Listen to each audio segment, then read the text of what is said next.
Le 23 mars 2014, je perds mon père. Ma mère étant en exil à Cotonou, elle appelle le ministre Assoua Adou qui était en exil à Accra comme moi. Elle l'appelle surtout parce qu'elle me sait très proche de lui pour lui demander de trouver les mots qu'il faut pour m'annoncer le décès de mon père.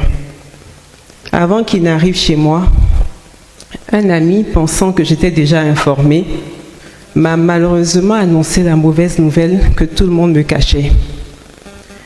Avant de perdre mon père, je ne savais pas ce qu'un enfant pouvait ressentir quand il perd un parent. C'est seulement ce jour-là que j'ai compris. Et c'est depuis ce jour que je sais que quand tu ne sais pas une douleur, quand tu ne connais pas une douleur, il faut t'abstenir de trop parler. Je me souviens que la seule question que je posais aux gens qui venaient me présenter des condoléances était celle-ci. As-tu déjà perdu un parent? Quand on me répondait non, je détournais mon regard parce que je me disais que la personne ne pouvait pas comprendre ma peine. Mais quand une personne me répondait oui, je démarrais avec des questions du genre « Est-ce que ça va passer? À partir de quel moment vais-je commencer à supporter l'absence de mon père ?» Patati patata. Je connaissais le ministre Kone Katina, mais je n'étais pas proche de lui. Quand il a appris que j'avais perdu mon père, il est passé chez moi à la maison et je lui ai posé la fameuse question « As-tu déjà perdu un parent ?»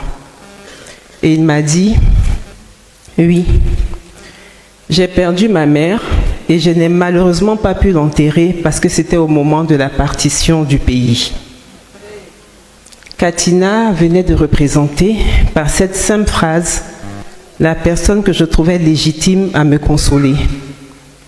Il avait non seulement perdu sa mère et il n'avait pas assisté à son enterrement, il était donc comme moi, perdre un parent et ne pas pouvoir l'enterrer. Trouver à cet instant quelqu'un qui a ressenti la même douleur et que cette personne nous dit que ça va aller est du plus grand réconfort. Parce qu'on se dit que cette personne sait ce qu'on ressent au plus profond de nous-mêmes. Pourquoi je vous parle de cette histoire? Ici, il ne s'agit pas de vous décrire l'amitié qui me lie au ministre Katina ou de vous parler de mon affection pour le ministre Assoua Adou ou encore de vous parler de la douleur que j'ai ressentie lors du décès de mon père. Je vous raconte cette histoire pour vous parler de la légitimité d'une personne en cas de problème, en cas de douleur, en cas de souffrance. Nous savons tous ce qui s'est passé en Côte d'Ivoire. Il y a eu la guerre, il y a eu des atrocités. Mais qui est légitime pour demander de pardonner? Qui est légitime à faire de la réconciliation un pilier essentiel? Pour dire à quelqu'un de laisser tomber une affaire, il faut d'abord savoir et pouvoir sentir ce que la personne a subi, ce que la personne vit. Cela permet de trouver les mots justes pour parler, pour apaiser. Et la personne n'a pas non plus le sentiment que sa douleur est banalisée. Quand je relate souvent les souffrances que le président Laurent Gbagbo a vécues, ce n'est pas pour vous révolter ou pour vous faire pleurer. C'est pour démontrer qu'il est lui aussi une victime de la crise ivoirienne et qu'il est capable de comprendre ce que les victimes ivoiriennes ressentent. C'est vrai qu'on ne peut pas comparer son cas au cas de certaines victimes qui ont connu l'horreur, mais ayant subi lui aussi certaines choses, il est légitime de parler aux victimes. Ce n'est donc pas prétentieux de sa part de demander aux victimes de pardonner. Pour le président Laurent Gbagbo, le pardon passe par l'éclatement de la vérité. Il faut qu'on sache qui a fait quoi et pourquoi. Il veut que les vérités soient dites de part et d'autre, non pas pour aggraver la situation, mais pour qu'on ne reproduise plus les erreurs du passé. Mesdames les mamans, la vérité ne doit pas effrayer. Aujourd'hui, quand tu dis la vérité, il y a des gens qui ont peur et ils détestent cela. Ils font croire que cela va à l'encontre de la paix sociale. Alors que nous savons tous que la vérité, ou plutôt nous savons tous que la paix se nourrit de vérité. Chers invités, pour ceux qui ont pu suivre sur les réseaux sociaux ou qui étaient à Yopougon Azito, j'ai évoqué pour la première fois les conditions de détention du président Laurent Gbagbo à Korogo. Quand j'ai parlé de la détention du président Laurent Gbagbo à Korogo et qui lui a laissé des séquelles, je l'ai fait pour qu'on sorte du cynisme. Tu ne peux pas être à la base d'une situation malheureuse et te permettre d'en rire. C'est révoltant et ça ne se fait pas. Quand j'ai parlé de la détention du chef à Korogo, je l'ai fait pour dire que lui aussi a subi des traumatismes mais qu'il a pardonné. Et qu'il peut se permettre de dire de pardonner, non pas pour lui, mais pour le bien de la Côte d'Ivoire. Et il s'est trouvé des gens pour me menacer, sous prétexte que je pousse à la révolte. Pour le moment, je tais le nom de ces personnes parce que notre rencontre n'est pas destinée à cela. Mais ce n'est pas bien et ça ne se fait pas. Moi, je ne suis pas une belliciste. Je ne suis pas une vate en guerre. Aujourd'hui, nous sommes dans une dynamique de prise de pouvoir. Je ne vais pas vous entraîner, vous les partisans du président Laurent Gbagbo, à ruminer le passé. Mais vous avez besoin de savoir ce que le chef a résisté. À tout ce que le chef a subi, vous avez le droit de le savoir. Vous avez besoin de savoir que le chef a résisté et qu'il s'est relevé de ses douleurs pour vous. Vous avez besoin de savoir que votre chef a réussi à pardonner. S'il a pu le faire, c'est qu'aucun obstacle ne devrait vous faire peur. Et ça, je le dirai à chaque fois qu'une occasion me sera donnée. Mesdames, Messieurs, le président Laurent Gbagbo fait partie des personnes qui sont légitimes à demander aux victimes ivoiriennes de pardonner. À la seule différence, le chef ne bruse pas les victimes dans leur cheminement vers le pardon.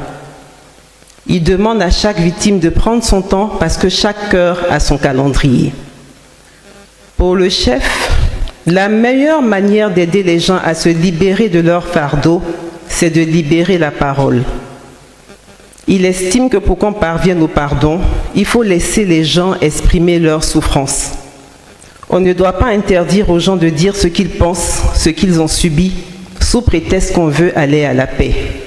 La preuve aujourd'hui, le président Laurent Gbagbo a autorisé que je vous reçoive pour que vous puissiez exprimer tout ce que vous avez sur le cœur. Peu importe le camp, peu importe le parti politique, quand le président Laurent Gbagbo prendra le pouvoir en octobre 2025 par la grâce de Dieu,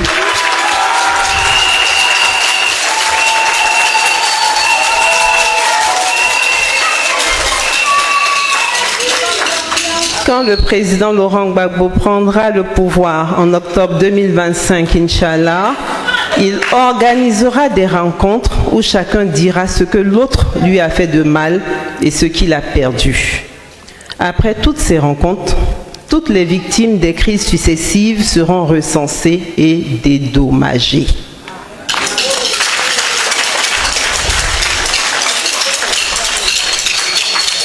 Mesdames, Messieurs, sympathisantes, sympathisants, en attendant que le président Laurent Gbagbo accède à la magistrature suprême, il a besoin de vous, il a besoin de votre aide.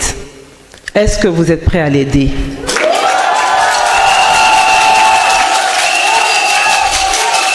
Je reprends.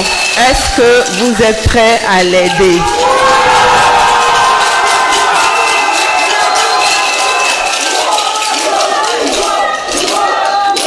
Bon, pour cette rangée, je suis sûre que vous êtes prêts à l'aider. Mais est-ce que vous êtes prêts à aider le président Laurent Gbagbo?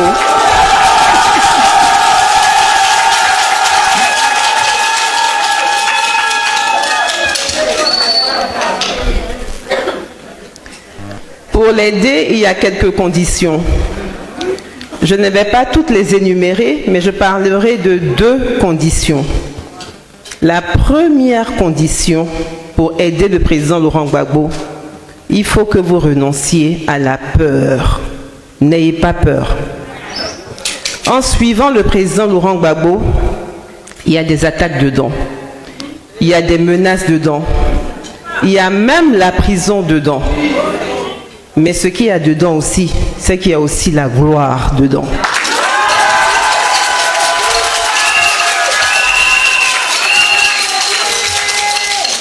Lorsque tu suis un homme politique de la trempe du président Laurent Gbagbo, un tel monument de la politique ivoirienne que le monde a essayé de briser en vain, tu bénéficies automatiquement de sa lumière et tu subis également les revers de son métier. Même si le chemin est difficile, les combats du président Laurent Gbagbo s'achèvent toujours bien.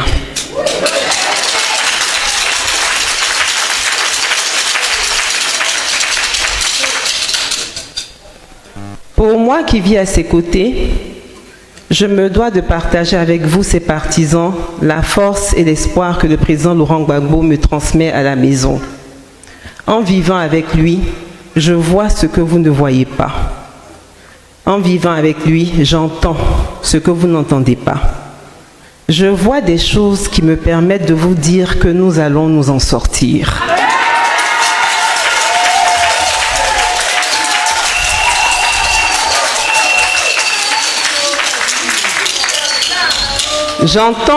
J'entends des choses qui me donnent de la force pour venir vous dire, tenez bon, nous allons gagner parce que nous n'avons jamais été aussi proches du but.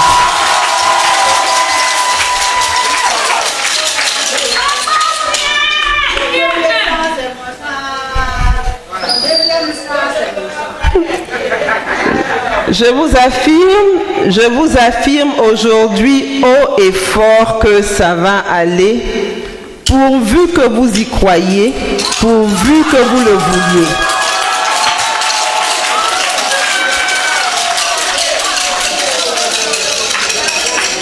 Mesdames, Messieurs, la deuxième condition pour aider le président Laurent Gbagbo, c'est le pardon.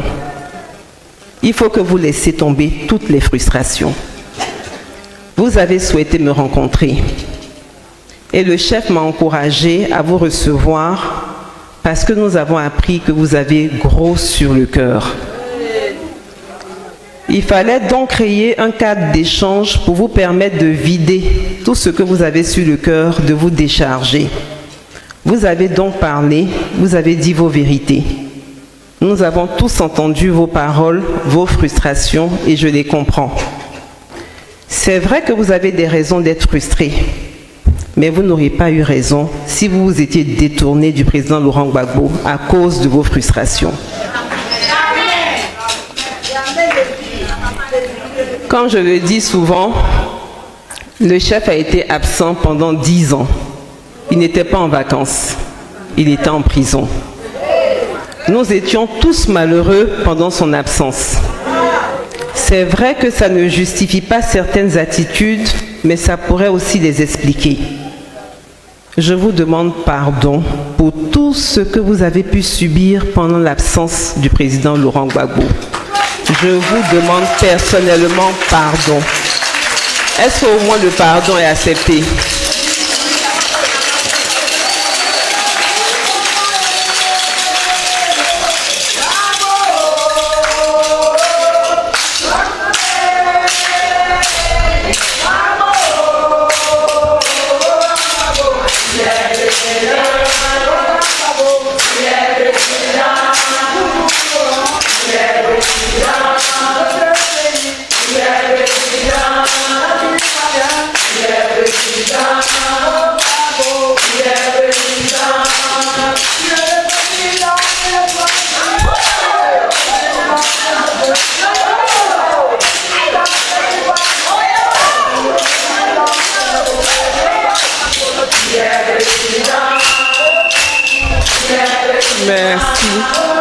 Merci beaucoup. Je vous remercie. Merci beaucoup. Merci. Vous avez accepté le pardon, mais je vais vous confier une mission. Allez chercher tous nos camarades qui sont frustrés et dites-leur de revenir parce que le chef est de retour et leur place est auprès du chef.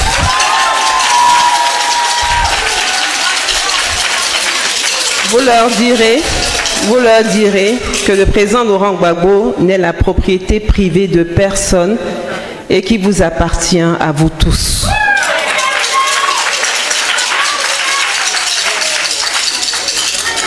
Mesdames et messieurs,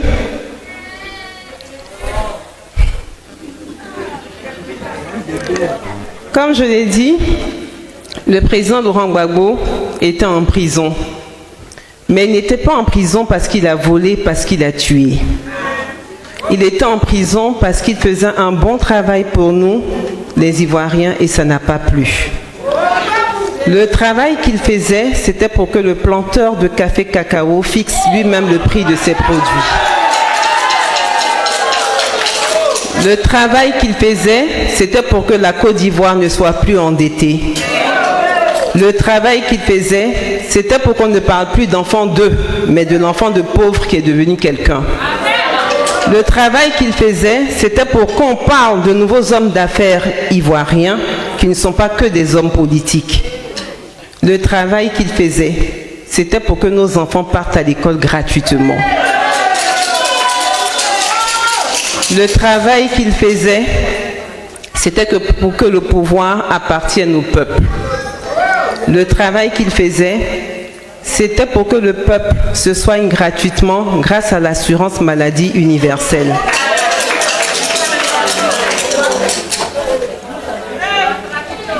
Enfin, le travail qu'il faisait, c'était pour que l'Ivoirien mange à sa faim.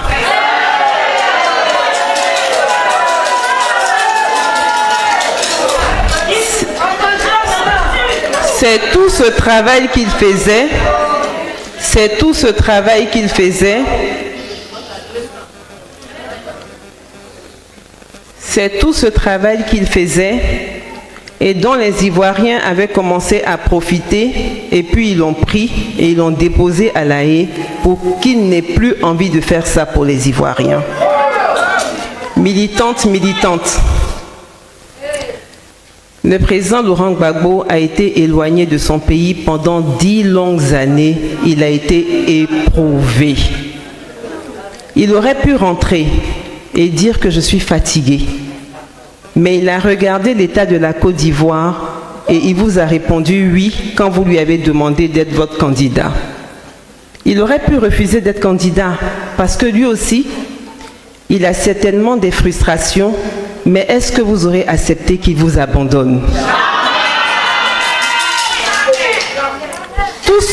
Tout ce qu'ils lui ont fait subir, c'est pour qu'il renonce à sa vision pour la Côte d'Ivoire, c'est pour qu'il renonce au combat, c'est pour qu'il se renie, c'est pour qu'il vous abandonne. Il ne vous a pas abandonné parce que sa vision de faire de la Côte d'Ivoire un État démocratique n'a pas changé. Le président Laurent Gbagbo n'a pas changé. Il était le même hier, il est le même aujourd'hui et il sera le même demain.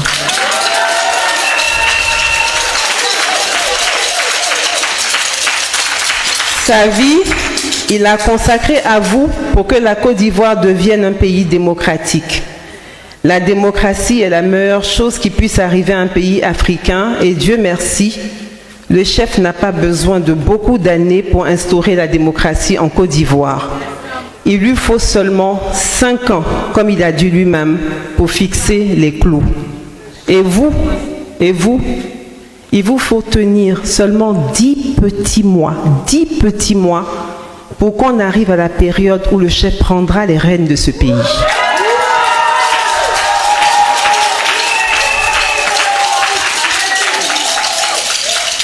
Maman pionnière, Madame Zogba Chantal, Madame Sawa Elisabeth, vous qui avez suivi le président Laurent Gbagbo pour sa vision, je suis contente de votre présence.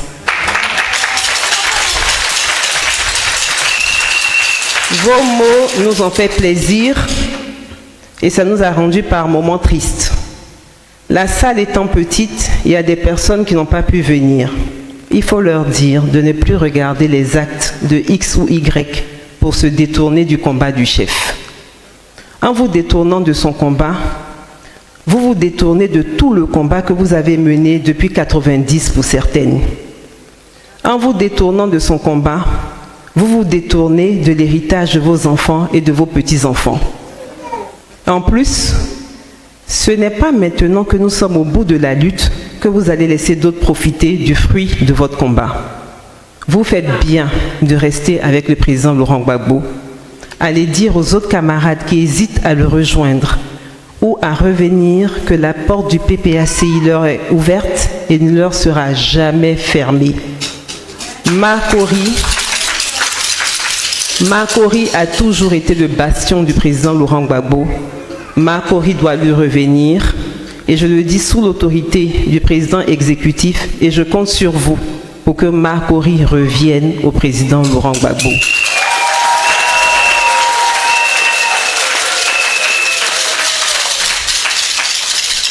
Bon, mesdames,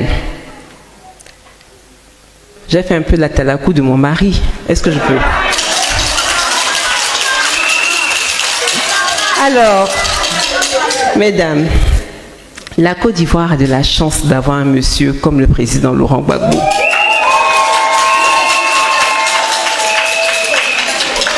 C'est un monsieur qui est détaché de tout.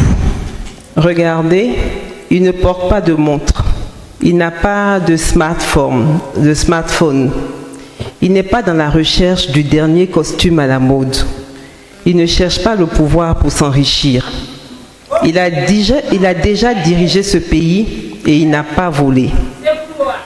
Quand il est arrivé au centre de détention de La Haye, les gens de la CPI ont mené des enquêtes partout pour voir s'il n'avait pas caché de l'argent à l'extérieur et ils ont constaté qu'il n'avait aucun compte bancaire dehors. Le président Laurent Gbagbo n'est pas un voleur.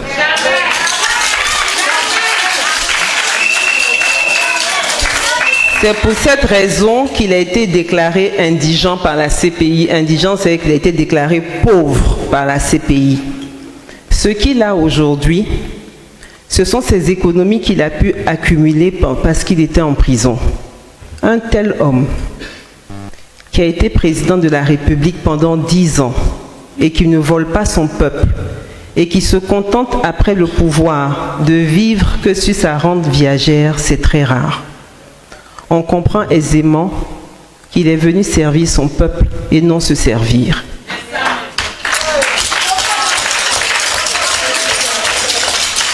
L'ambition du président Laurent Gbagbo, c'est de prendre le pouvoir pour vous le rendre. C'est pour cette raison qu'il a toujours dit, et cela depuis le début de sa carrière politique, « Donnez-moi le pouvoir et je vous le rendrai ».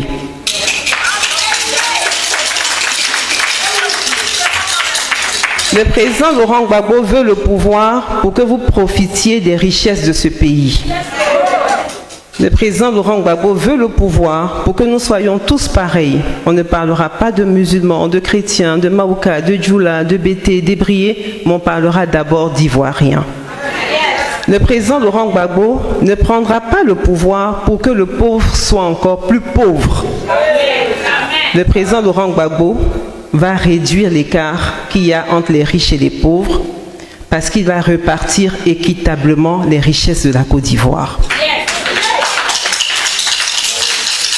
Je sais que vous êtes fâchés, vous vous êtes calmés, mais ce que je vais vous dire, le président Laurent Gbagbo, c'est quelqu'un qui n'est pas rancunier. Il prendra le pouvoir et il n'y aura pas de chasse aux sorcières. Pour le président Laurent Gbagbo, qui a connu les affres de l'exil et de la prison, il n'acceptera pas qu'un seul Ivoirien soit contraint à l'exil ou soit mis en prison parce que cette personne n'est pas de son camp. Le chef veut que nous avancions et il compte sur vous pour avancer. Pour avancer, il faut que nous nous pardonnions les uns les autres. Chère maman, chère sœur, chère femme, avant de venir vous rencontrer, le président Laurent Gbagbo m'a dit de vous informer qu'il vous enverra bientôt une délégation. Cette délégation viendra travailler avec vous pour vous organiser afin que vous jouiez un rôle actif dans sa campagne électorale.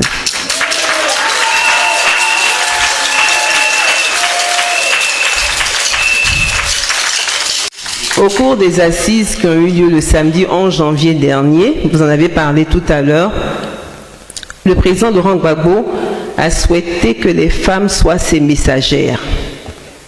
La meilleure manière d'aider le président Laurent Gbagbo, c'est donc d'oublier les frustrations, de pardonner, de faire fi de la peur et de vous lever pour être ses messagères. Vous allez devoir parcourir les quartiers, les villages, les villes pour parler des 10 engagements du président Laurent Gbagbo. Il y a un engagement que moi j'aime beaucoup, c'est l'engagement où il dit qu'il va faire baisser le coût de la vie. Et puis je dis toujours que nous les femmes, on va pouvoir faire « je retiens ».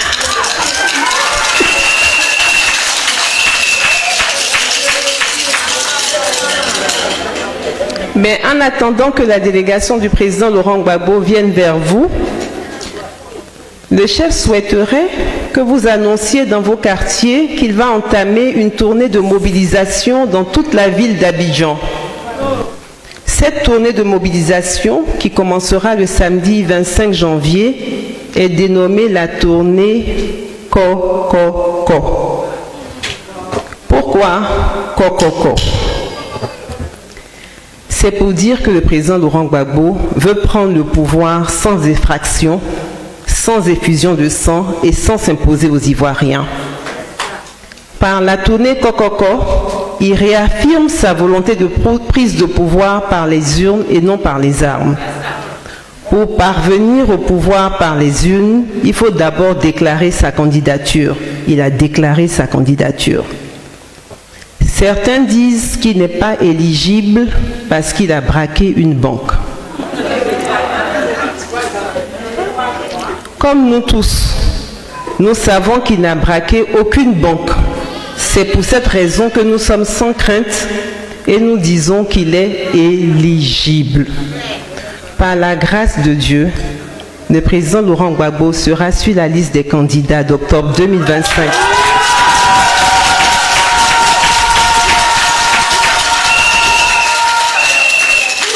Et comme je vous ai dit, je vois des choses que vous ne voyez pas, j'entends des choses que vous n'entendez pas. Je vous affirme et je vous confirme que le président travaille sur sa candidature sans bruit. La candidature du président Laurent Gbagbo est importante parce qu'elle permet l'inclusion, la justice et suscite de l'espoir pour des lendemains meilleurs. Je me souviens encore de la phrase du président Laurent Gbagbo en 2023 quand il est allé s'inscrire sur la liste électorale. Il a dit, et je le cite, « Mes aînés et moi, nous devons faire en sorte que nous laissions aux générations futures un pays apaisé. » Le président Laurent Gbagbo m'a également donné un autre message pour vous.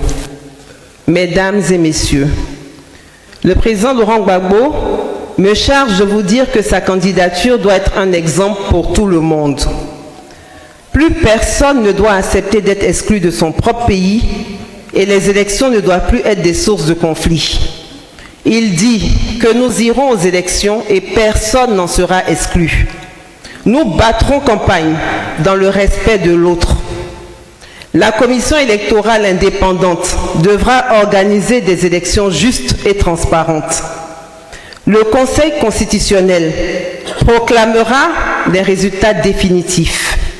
Le vaincu reconnaîtra sa défaite et il appellera le vainqueur pour le féliciter. Le président Laurent Gbagbo dit que la Côte d'Ivoire doit vaincre cette hantise des élections et que 2025 doit nous permettre de réussir une passation pacifique de pouvoir entre un ancien président et un nouveau président. Il estime que c'est par cette voie que nous entamerons notre marche vers la démocratie. Sympathisantes, sympathisants, militantes, militants, le président Laurent Gbagbo compte sur votre mobilisation pour réussir le pari de la démocratie. Apprêtez-vous donc à recevoir le président Laurent Gbagbo dans votre quartier dans le cadre de sa tournée Kokoko. Il viendra vous dire lui-même à Makori ce qu'il va encore faire pour vous. Est-ce que vous êtes prêts à recevoir le président Laurent Gbagbo? Est-ce que vous êtes prêts à vous engager pour notre chef? Est-ce que vous êtes prêts à renoncer à toutes vos frustrations? Comme vous êtes prêts pour le président Laurent Gbagbo, lui aussi, il est prêt pour vous. Et je vous annonce qu'en octobre 2025, la Côte d'Ivoire aura un nouveau président parce que Gbagbo is back. Je vous remercie, on est ensemble. La team, vous venez d'écouter cette vidéo de Nadi Bamba qui a décidé une fois de plus de nous rappeler l'histoire, ce qui s'est passé. Vous savez, l'élection d'octobre 2025 va écrire une nouvelle histoire et nous pourrons donc voir le président Laurent Gbagbo revenir aux affaires. Mais pour ça, il faut d'abord retoucher le cœur de ces mamans-là qui ont perdu leurs femmes, qui ont perdu leurs enfants. Vous savez, après 2010, la Côte d'Ivoire a perdu beaucoup de choses en matière d'enfants. Car Alassane Ouattara et son groupe de rebelles ont tout fait pour mettre le pays à feu et à sang. Ils ont aussi amené le président Gbagbo à Korogo. Et à Korogo, il a perdu beaucoup de facultés, dont celle de bien marcher. Ensuite, il est parti à la Cour pénale internationale. Et là-bas, il a pu avoir une rééducation et donc recommencer à marcher et à faire beaucoup de choses. Mais à son retour en Côte d'Ivoire, les mêmes, ça veut dire ceux qui l'ont fait perdre les facultés, ont commencé à se moquer de lui. C'est comme si une personne vous faisait du mal. Au lieu de s'excuser, elle commençait à vous moquer. Ça fait beaucoup de peine et ça ne se fait pas. Donc, il est une victime comme elle a dit. Et si lui-même, à son retour, il est parti voir son bourreau, parce que quand il est rentré, il est parti au palais présidentiel, il a rencontré le président de la République, et il a appelé le président, c'est-à-dire, il a reconnu que M. Ouattara était président. Ça veut dire qu'à un moment donné, il a sacralisé son pouvoir. Et vous savez que quand on est opposant, et que on finit par perdre le pouvoir, parce qu'on était d'abord président avant d'être opposant, on finit par perdre le pouvoir après une guerre. Celui qui vient ne sera pas légitime tant que nous aussi ne l'avons pas validé. Et il fallait que le président Laurent Gbagbo aille sacraliser le pouvoir de M. Ouattara pour que ses militants sympathisants puissent à un moment donné comprendre que eux aussi, ils doivent reconnaître Ouattara comme président. Et le président a fait beaucoup de pas vers Alassane Ouattara, au point où ses propres militants, et nous avec, nous avons dit, mais qu'est-ce qui se passe? Pourquoi il est toujours en train d'avoir de bons rapports avec Ouattara, qui lui est toujours en train de se jouer au plus malin? Bon, le moment est venu, car aujourd'hui le PPACI a été clair. Le PPACI exige la réinscription du président Laurent Gbagbo sur les listes électorales avant la fin du mois de mars. Ce qui signifie que toutes les mobilisations qui sont lancées par le PPACI depuis un certain moment aujourd'hui vont se concrétiser par une mobilisation générale avec une descente dans les rues de manière générale de tout le peuple de Côte d'Ivoire, parce qu'il ne s'agit pas simplement des militants et sympathisants du PPACI. Donc, toutes ces mobilisations vont suivre premièrement par un tour du président Laurent Gbagbo dans tout l'étendue du pays. Il va visiter toutes les régions, mais il va commencer par Abidjan, et il va visiter tout Abidjan, où il va faire des mobilisations avec des fédérations qui sont déjà en train de mobiliser à l'heure où nous sommes en train de parler. Après ces mobilisations, il y aura très certainement une plus grande marée humaine qui va descendre dans les rues. Comme on a dit, ceux qui ont retiré le nom du président sur les listes électorales, c'est eux qui vont remettre son nom sur les listes électorales. Organiser les élections présidentielles, mais organiser-les de manière inclusive. Ou alors, décider par la Constitution de rester au pouvoir à vitam aeternam.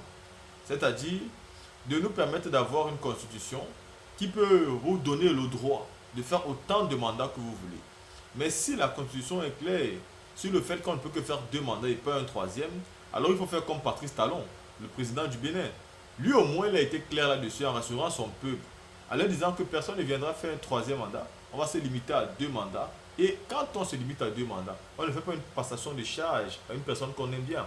Non, ce n'est pas normal quand un président après 2 mandats croit qu'il est en train de faire une faveur en quittant le pouvoir. Après 2 mandats, on quitte le pouvoir, justement parce que la loi nous interdit de faire plus de 2 mandats. Le pays, ce n'est pas un royaume. Si vous voulez que ça devienne un royaume, il faut le décréter par la loi. C'est la loi qui est rédigée, qui fait à ce que les êtres humains puissent vivre normalement. Sinon, si nous étions des animaux, on n'aurait pas besoin de loi. Et donc, on a besoin de loi pour pouvoir le respecter. Mais tant que celui-même qui incarne la loi, dont le président de la République, n'est pas capable, à un moment donné, de faire respecter la loi, il faut que le peuple souverain se lève et impose que la loi soit respectée. Et ce sont ces mobilisations qui sont en préparation aujourd'hui. Et donc, les mamans que vous avez écoutées font partie de celles qui seront, premièrement, les porte-paroles du PPACI mais deuxièmement, celles qui vont aussi mobiliser sur le terrain avant la grande mobilisation générale, c'est-à-dire après le 31 mars, si jamais le RDR décide de ne pas réinscrire le nom du président Laurent Gbagbo sur la liste électorale, mais aussi, je crois, du président Soro Guillaume, de Génération et Peuple Solidaire. La team, vous avez vu la vidéo, écoutez Nadi Bamba, dis-moi ce que vous pensez, on se voit pour une vidéo.